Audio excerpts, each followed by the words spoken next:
next reader is Elva Redwood. She's wrangling us tonight and helping us keep in order, so I hope she knows that she's ready to go on now. She used to write for a small town newspaper. She had a poem in the London Underground when she was 15, and most recently she had a short story appear in the Frozen Moment anthology. She's also a counselor and is not averse to a bit of shameless self-promotion, so she's currently taking on new clients, and I think this is great because with a collection of dangerous writers here, this room is just chock full of neuroses. So sign up, please. Elva Redwood.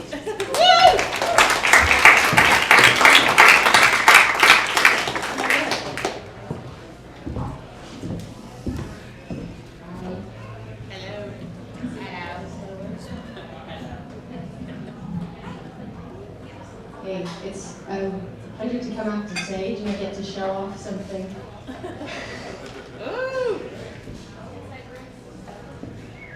He really does do this work really amazingly well.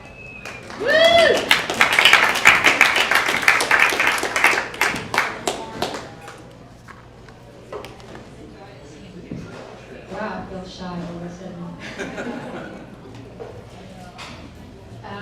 This is doesn't have a title, it's just a little short piece. So I'm just going to dive right in. It takes a long time to get out of London. Even in the 70s, the traffic. It goes on forever.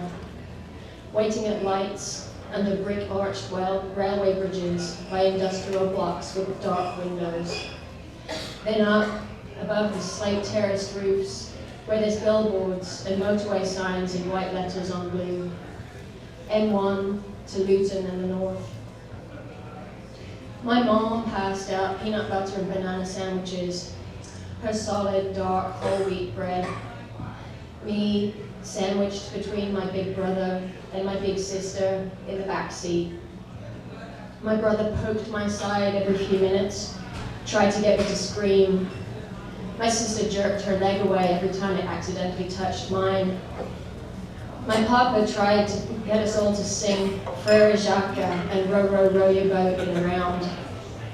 Toffee, all brown and black mongrel, stepped her hard little weight on my thighs, stepped over to my sister, got pushed away, and stepped back over me to my brother again.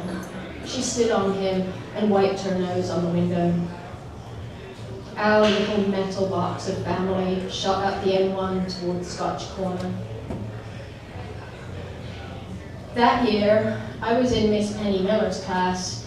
That was the first year. And when we came back from summer holiday, I'd be in the second year with a different teacher, but my class would be on the same corridor. The school corridor was big, like things are when you're that small. The white walls, tall, so I never looked at how tall they were, and the muted red, blue, purple lino tiles much bigger than our shoes. Shoes lined up in 2x2s, waiting to go to assembly. My black Adidas sneakers, my friend Theo's brown lace-ups next to them. Titi Lola's shined Mary Janes and perfect white socks in front of me. Titi Lola, neat little pink cornrow bubbles sticking out all over her head, she turned back to me. "Do you believe in God?" Titi Lola said. Her black dark eyes, her furrowed frown. "What's God?" I said. Shooting up the M1, squished against my brother, trying not to touch my sister, gold, pink, and purple castles unfolded in the clouds past my brother's shoulder.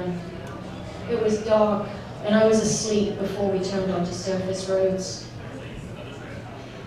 In my sleep, God is an alien creature who accidentally made our world and all of us and everything in it. Maybe with his shit or something. He is green and squat, like a leprechaun toad, slimy, with 3 eyes on stalks. I am terrified because God made us, and the world, and the birds, and the fishes, and the universe, and all the clouds, horses, and butterflies too, but he doesn't know he made anything.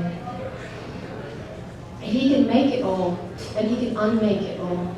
He can make everything implode in purple sulfur smoke like my papa's chemistry experiments. Or he can just kill one of us, or some of us, or wipe out just England and France if he happens to.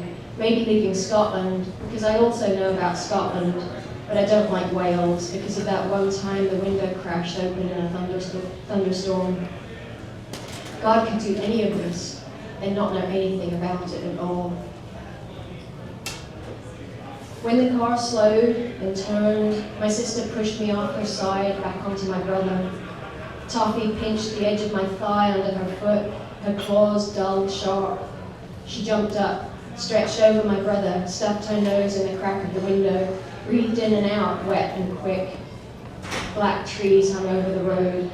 Little fractions of car light hit ripples on the river.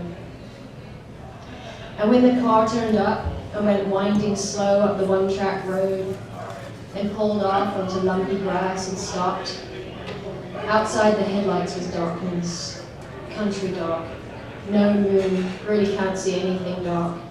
And I wanted to stay in the back seat between my brother and my sister, though they both opened the doors and it was cold.